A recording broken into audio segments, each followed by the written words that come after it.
WhatsApp, this is Aniruddh and welcome back to my YouTube channel. तो आज की इस वीडियो में हम करने जा रहे हैं चैप्टर 3 के miscellaneous example number 27, 28 and 29। Chapter 3 में टोटल 5 मिसलेनियस एग्जाम्पल है। 2 मैं अपनी प्रीवियस वीडियो में करवा चुका हूं, लिंक आपको डिस्क्रिप्शन बॉक्स में मिल जाएगा, और 3 हम इस वीडियो में कवर कर रहे हैं। जो स्टूडेंट इस चैनल पे पहली बार विजिट कर रहे हैं उन्हें मैं बता दूं कि इस चैनल पे हम क्लास 11th का कंप्लीट मैथ का कोर्स कर रहे हैं। अगर आपको क्लास 11th मैथ का कंप्लीट कोर्स करना है तो आप इस चैनल को सब्सक्राइब कर सकते हैं। स्टार्ट करते हैं एग्जांपल 27 से। एग्जांपल 27 में दिया हुआ है find the value of 10 pi by 8। 10 pi by 8 की वैल्यू हमें फाइंड करनी है। सबसे पहले तो हमें यह पता है पाई बाय 8 कौन से क्वाड्रेंट में आता है, फर्स्ट क्वाड्रेंट में, यानी 10 पाई बाय 8 की वैल्यू पॉजिटिव होगी। सॉल्यूशन स्टार्ट करते हैं। मैं लिखता हूं 10 पाई बाय 8 की मेरे को वैल्यू फाइंड करनी है। तो 10 पाई बाय 8 के सबसे क्लोजेस्ट ऐसा नंबर कौन सा है जिसकी मेरे को वैल्यू पता है। तो मेरे को 10 पाई बाय 4 की वैल्यू पता है। पाई बाय 8 को पाई बाय 4 बनाने के लिए मुझे क्या करना पड़ेगा, मुझे 2 से मल्टीप्लाई करना पड़ेगा। तो मैं लिख सकता हूं 10 2 मल्टीप्लाई पाई बाय 8। अब मैं इस चीज को 10 2x के फॉर्मूला से एक्सपेंड करूंगा। 10 2x का फॉर्मूला क्या होता है, 2 10x divide by 1 minus 10 square x। ये होता है 10 2x का एक्सपेंशन। तो इस फॉर्मूला से मैं इस चीज को एक्सपेंड करूंगा। मैं लिखूंगा 10 2x की वैल्यू है pi by 8 is equals to 2 10 pi by 8 divide by 1 minus 10 square pi by 8। क्या आपको यहां तक क्वेश्चन समझ में आ गया? ये क्या चीज हो गई, देखो 2 से 8 कट गया, क्या बच गया 10 पाई बाय 4। और 10 पाई बाय 8 को मैं मान लेता हूं y। क्या मान लेता हूं y। मैं यहां पे ब्रैकेट में लिख दूंगा let 10 pi by 8 is equals to y। यानी 10 पाई बाय 8 जहां भी लिखा हुआ है मैं उसकी जगह एक बार y लिख देता हूं। यहाँ 10 स्क्वायर पाई बाय 8 था तो मैंने y स्क्वायर लिख दिया। 10 पाई बाय 4 की वैल्यू मुझे पता है कितनी 1 होती है, और मैं इक्वल्स टू में लिख देता हूँ 2y multiply 1 minus y square. अब मैं इसके नीचे अपॉन लगा के क्रॉस मल्टीप्लाई कर देता हूँ। 2y को 1 से किया तो आया 2y is equals to 1 minus y square. ठीक है, अब मैं इस 1 और इस y स्क्वायर को इस साइड ले आता हूँ तो मेरे पास इक्वेशन बन जाएगी y square plus 2y minus 1 is equals to 0। ये मेरे पास एक इक्वेशन बन गई। ये मेरे पास बन गई ये क्वाड्रेटिक इक्वेशन। इस क्वाड्रेटिक इक्वेशन का सबसे पहले मेरे को सॉल्यूशन फाइंड करना है। तो लास्ट पेज पे हमने y square plus 2y minus 1 is equals to 0 तक सॉल्व कर लिया था। अब हम इसमें लगवाएंगे क्वाड्रेटिक फॉर्मूला। क्वाड्रेटिक फॉर्मूला आप सबको पता है, अगर हमें y की वैल्यू चाहिए तो फॉर्मूला है minus b plus minus b square minus 4ac का रूट डिवाइड बाय 2a। मैं वैल्यूज रखता हूं, b की वैल्यू होती है y का कांस्टेंट या y का कोफिशिएंट यानी 2, तो minus 2 plus minus b square, 2 का स्क्वायर कितना हो गया 4, माइनस 4ac। a की वैल्यू 1 है और c की वैल्यू माइनस 1 है। जब मैं 4 को इससे मल्टीप्लाई करूंगा तो मेरे पास आ जाएगा प्लस का 4, और a की वैल्यू मेरे पास 1 है तो 2 1 जा 2, तो मेरे पास वैल्यू आ गई minus 2 plus minus root 8 divide by 2। यहां से मेरे पास वैल्यू आएगी माइनस 2 प्लस माइनस रूट 8 को मैं लिख सकता हूं 2 रूट 2 डिवाइड बाय 2। अब न्यूमरेटर में से मैं 2 कॉमन ले लेता हूं, तो जैसे ही मैंने 2 कॉमन लिया तो अंदर बच गया minus 1 plus minus root 2 divide by 2। इस 2 से ये 2 कैंसिल आउट हो गया। मेरे पास वैल्यू आ गई माइनस 1 प्लस माइनस रूट 2। यहां तक आपको समझ आ गया? यानी मेरे पास y की 2 वैल्यू आ गई, माइनस 1 प्लस y की 2 वैल्यू आ गई minus 1 plus minus root 2। y basically था क्या, y था 10 पाई बाय 8। तो 10 पाई बाय 8 की वैल्यू क्या होगी, माइनस 1 प्लस रूट 2, और 10 पाई बाय 8 की वैल्यू क्या होगी माइनस 1 माइनस रूट 2। एक बार मैंने प्लस ले लिया, एक बार मैंने माइनस ले लिया। अब मैं यहां लगा दूंगा नॉट इक्वल। क्यों? 10 पाई बाय 8 यानी फर्स्ट क्वाड्रेंट, और फर्स्ट क्वाड्रेंट में वैल्यू पॉजिटिव होनी चाहिए। तो ये वैल्यू तो देखो पॉजिटिव आएगी क्योंकि रूट 2 की वैल्यू 1 से बड़ी होती है। तो इसका कैलकुलेशन करने पे कोई पॉजिटिव नंबर आएगा, जबकि इसका कैलकुलेशन करने पे एक नेगेटिव नंबर आएगा। तो हम यहाँ नॉट इक्वल लगा देंगे और लिखेंगे 10 π/8 lies in first quadrant.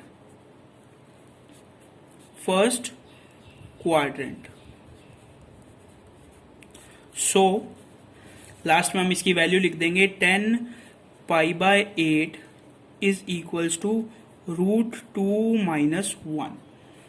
इस √2 को मैंने पहले लिख दिया और -1 को मैंने बाद में लिख दिया, यानी 10 π/8 की वैल्यू मेरे पास कितनी आ गई, √2 - 1। तो आपको पता है √1 की वैल्यू 1 होती है, यानी जो √2 है उसकी वैल्यू 1 से बड़ी होगी। अगर आप कोई नंबर अगर 1 से बड़ा है उसमें से 1 माइनस करोगे तो कुछ ना कुछ पॉजिटिव का ही बचेगा। तो ये आ गई हमारे पास 10 π/8 की वैल्यू। ये कंप्लीट होता है हमारा एग्जाम्पल 27। अब हम चलते हैं एग्जाम्पल 28 की तरफ। सो अब आप लोग देखिए एग्जाम्पल 28। एग्जाम्पल 28 में दिया हुआ है if 10x is equal to 3/4, x is greater than pi and less than 3π/2, find the value of sin x/2, cos x/2 and tan x/2। अगर मेरे को इन तीनों में से एक वैल्यू भी मिल जाती है, अगर मेरे को मान लो sin x/2 की वैल्यू मिल गई, तो मैं cos और tan की इजीली फाइंड कर सकता हूं। तो सॉल्यूशन स्टार्ट करते हैं इसका। हमें दिया हुआ है 10x इज इक्वल्स टू 3/4 और साथ में एक x की कंडीशन दी हुई है, x is greater than pi and less than 3π/2। तो इसका मतलब क्या है, थर्ड क्वाड्रेंट। लेकिन हमें तो वैल्यू चाहिए x/2 की, तो हमें ये देखना पड़ेगा x/2 कहां लाई करता है। तो मैं इन तीनों नंबर्स को 2 से डिवाइड देता हूं। ये बन गया π/2, ये बन गया x/2 और ये बन गया 3π/4। π/2 से 3π/4 ये कौन सा क्वाड्रेंट होता है, ये होता है सेकंड क्वाड्रेंट। कौन सा, सेकंड क्वाड्रेंट। यानी जो x/2 है वो सेकंड क्वाड्रेंट में बिलोंग करता है। ठीक है, अब मेरे को 10x की वैल्यू दी हुई है और मुझे सबसे पहले निकालनी है cos x। तो मैं 10 से डायरेक्टली cos तो निकाल नहीं सकता, लेकिन मैं 10 से sec की वैल्यू निकाल सकता हूं। तो मैं लिखूंगा we know that sec square x is equals to 1 + 10 square x। ठीक है, sec square x की वैल्यू निकालूंगा मैं, कितनी आएगी मेरे पास, 1 + 10 का स्क्वायर, 3/4 का स्क्वायर होगा 9/16, यानी sec square x की मेरे पास वैल्यू आ गई 25/16। ठीक है, अगर अब मुझे sec x की वैल्यू चाहिए तो मुझे इसका रूट करना पड़ेगा। 25 का रूट होता है 5 और 16 का रूट होता है 4, और मुझे यहां पे एक माइनस लगाना पड़ेगा। क्यों, क्योंकि x sec x क्या है, sec x जो है वो थर्ड क्वाड्रेंट में है। किस में है, थर्ड क्वाड्रेंट में। तो हमें ट्रिक लगानी पड़ेगी, ऑल साइन 10 कोस। थर्ड क्वाड्रेंट में तो सिर्फ 10 पॉजिटिव होता है, यानी sec क्या होगा, नेगेटिव। अब मेरे पास sec की वैल्यू है, क्या मैं cos x की वैल्यू निकाल सकता हूं। तो cos x क्या होता है, sec x का रेसिप्रोकल। तो मेरे पास cosec x की वैल्यू आ गई -4/5। लेकिन मुझे वैल्यू किसकी चाहिए थी, sin x/2 की। तो आपको एक फॉर्मूला पता होगा, फॉर्मूला है cos 2x का। cos 2x का एक फॉर्मूला होता है 1 - 2 sin square x। ये फॉर्मूला आपको पता होगा। अगर मैं इस 2x की जगह x रख दूं, तो मैंने यहां रख दिया x, तो मुझे इस x की जगह क्या रखना पड़ेगा, x/2। अब मैं इस टर्म को इस साइड ले आता हूं और cos x को इस साइड ले जाता हूं, तो मेरे पास फाइनल में आंसर आ जाएगा 2 sin square x/2 is equals to 1 - cos x। cos x की वैल्यू मेरे पास है, देखो कितनी, -4/5। तो 2 sin square x/2 की मेरे पास वैल्यू आ गई 1 माइनस और एक माइनस ये वाला, प्लस हो गए 4/5। ठीक है, तो यहां से मेरे पास आ जाएगी sin square x/2 की वैल्यू आ जाएगी 9/5 इसको सॉल्व करके, और ये वाला जो 2 है ये भी इसके डिवाइड में आ जाएगा। यहां तक आपने समझ लिया। अब हम चलते हैं नेक्स्ट पेज पे। तो sin square x/2 की वैल्यू आ गई 9/10 और हमें वैल्यू किसकी चाहिए, sin x/2 की। तो मैं रूट लगा दूंगा इस पे 9/10 पे। Sine x by to, x by to की वैल्यू कितनी आई, 9 का स्क्वायर रूट होता है 3 और 10 का कोई स्क्वायर रूट नहीं होता तो रूट 10। मैं यहाँ पे माइनस लगाऊं या नहीं, नहीं, क्योंकि x बाय टू कौन से क्वाड्रेंट में है, सेकंड क्वाड्रेंट में, और सेकंड क्वाड्रेंट में साइन पॉजिटिव होता है, यानी साइन की जो वैल्यू है वो कितनी आएगी 3/10। अब मुझे निकालनी है कोस x बाय टू की। बिल्कुल सिंपल है, फॉर्मूला क्या होता है, 1 minus sine square x by two का whole square, 1 minus sine square x, 3 3 जा 9 एंड रूट 10 का स्क्वायर 10। ठीक है, तो यहां से मेरे पास कैलकुलेशन करने पे आ जाएगा 1/10 का रूट, जब मैं इसके रूट को सॉल्व करूंगा तो मेरे पास आ जाएगा 1/√10, वो भी माइनस का। क्यों, क्योंकि सेकंड क्वाड्रेंट में कोस एक्स जो होता है वो क्या होता है, नेगेटिव होता है। अब मेरे पास साइन एक्स बाय टू है, मेरे पास कोस एक्स बाय टू है, क्या मैं tan x बाय टू निकाल सकता हूं, बिल्कुल इजीली निकाल सकता हूं। कैसे, sine x by to divide by cos x by to. Sine x by to की वैल्यू मेरे पास है 3/√10 और कोस की है मेरे पास -1/√10। तो इसको सॉल्व किस तरह करेंगे, 3/√10 मल्टीप्लाई √10/1, वो भी माइनस का, √10 से √10 कैंसिल आउट, तो मेरे पास tan x बाय टू की वैल्यू आ गई -3। तो ये हमारे पास वैल्यू आ गई साइन x बाय टू की, कोस x बाय टू की and tan x by two की। इसी के साथ ये कंप्लीट होता है हमारा एग्जाम्पल 28। अब हम चलते हैं लास्ट मिसलेनियस एग्जाम्पल पे, एग्जाम्पल नंबर 29। सो अब आप लोग देखो एग्जाम्पल 29। एग्जाम्पल 29 में लिखा हुआ है prove that cos square x plus cos square x plus pi by 3 plus cos square x minus pi by 3 is equal to 3/2। तो प्रूव करना है, यानी सबसे पहले हम क्या उठाएंगे, लेफ्ट हैंड साइड लिखेंगे by LHS। Left hand side को पूरी को उठा लेंगे, दिया हुआ है हमें cos square x plus cos square x plus pi by 3 plus cos square x minus pi by 3। तो सारी टर्म्स देखो कोस स्क्वायर में, यानी हमें कोस स्क्वायर का कोई फॉर्मूला लगाना पड़ेगा। अब मैं आपको एक फॉर्मूला बताता हूं कोस 2x का। कोस 2x का पता है आपको 4 फॉर्मूलाज होते हैं, एक होता है कोस साइन में, एक होता है सिर्फ साइन के स्टेप्स में, एक होता है कोस के स्टेप में और एक होता है tan के स्टेप में। तो हमें कोस 2x का कोस के स्टेप वाला फॉर्मूला उठाना है, तो वो होता है 2 कोस स्क्वायर एक्स माइनस 1। इस फॉर्मूला से मुझे कोस स्क्वायर एक्स की वैल्यू फाइंड करनी है, तो मैंने 1 को इस साइड ले आया, 2 cos 2x plus 1 is equals to 2 cos square x, और इस 2 को भी मैं इसके डिवाइड में ले गया, यानी कोस स्क्वायर एक्स की मेरे पास वैल्यू क्या आ गई, मैं ऐसे लिख देता हूं 1 plus cos 2x divide by 2। ये मेरे पास किसकी वैल्यू आ गई, कोस स्क्वायर एक्स की।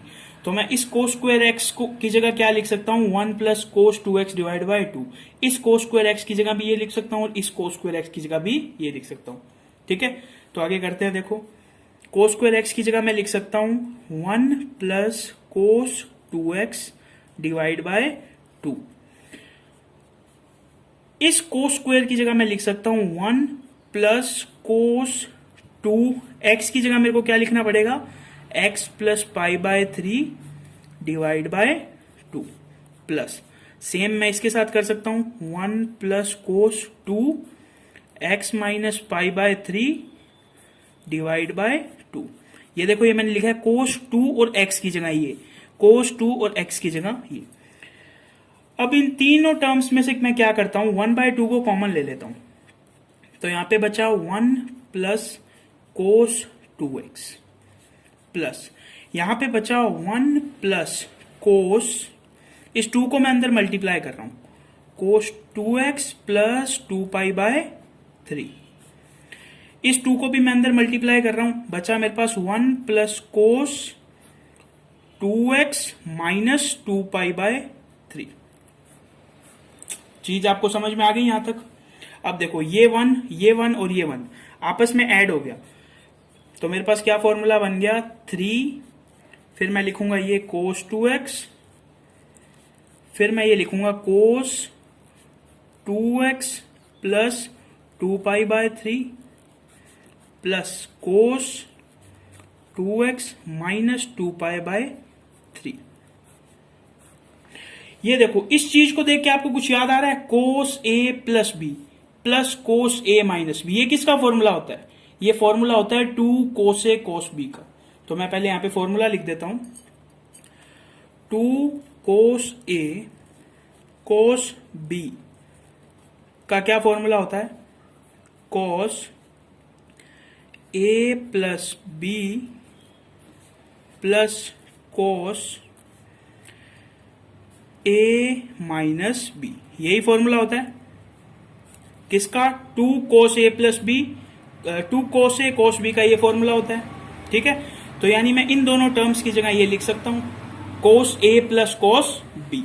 तो देखो मैं लिखता हूं इसे 1/2 3 प्लस, यहां मेरे को क्या लिखना है? कोस 2x का कोस 2x, और इन दोनों की जगह मैं लिख सकता हूं 2 कोस ए यानी 2x, कोस बी यानी 2π/3। ठीक है, अब आपको कोस 2π/3 की वैल्यू फाइंड करनी है सबसे पहले। तो मैं लिखता हूं 1/2, थोड़ा सा मैं कॉपी ऊपर कर लेता हूं, 1/2 3 प्लस कोस 2x प्लस 2 कोस 2x, और कोस 2π/3 को मैं लिख सकता हूं कोस पाई माइनस π/3। ये मैंने कैसे लिखा, ये मैंने आपको अपनी प्रीवियस वीडियोस में एक्सप्लेन किया हुआ है। जब डिनोमिनेटर की वैल्यू छोटी हो तो उसे इस तरह लिखते हैं पाई माइनस π/3। पाई माइनस π/3 का क्या मतलब है? यानी ये जो कोस है ये कौन से क्वाड्रेंट में है? ये सेकंड क्वाड्रेंट में, और सेकंड क्वाड्रेंट में कोस की वैल्यू क्या होती है? नेगेटिव, यानी मेरी वैल्यू आएगी माइनस कोस π/3। क्या आपको वैल्यू समझ में आ गई कैसे लिखी मैंने? तो मैं यहां पे लिखूंगा 1/2 3 प्लस कोस 2x माइनस, ये जो माइनस बार आएगा उसे मैंने यहां लगा दिया, 2 कोस 2x मल्टीप्लाई कोस π/3 की वैल्यू कितनी होती है? 1/2। इस 2 से ये 2 कैंसिल आउट हो गया, यहां पे बच गया कोस 2x, इस कोस 2x से ये कोस 2x भी कैंसिल आउट हो गया, यहां पे कितना बच गया? 3/2। तो लास्ट में मैं लिख दूंगा 3/2, और यही हमें RHS में प्रूव करना था। लास्ट में हम लिख देंगे हेंस प्रूव्ड, हेंस प्रूव्ड। तो इसी के साथ ये कंप्लीट होता है हमारा एग्जाम्पल 29। बिल्कुल इजी एग्जाम्पल थे तीनों। अगर आपको ये वीडियो पसंद आई हो तो इस वीडियो को एक लाइक जरूर कर देना, और इसे अपने फ्रेंड्स एंड क्लासमेट के साथ शेयर भी कर देना। तो बस आज की वीडियो में इतना ही रखते हैं। अगर आपका कोई भी डाउट हो तो आप उसे कमेंट सेक्शन में पूछ सकते हैं। तो बस आज की वीडियो में इतना ही, मिलते हैं नेक्स्ट वीडियो में, तब तक के लिए थैंक्स फॉर वॉचिंग।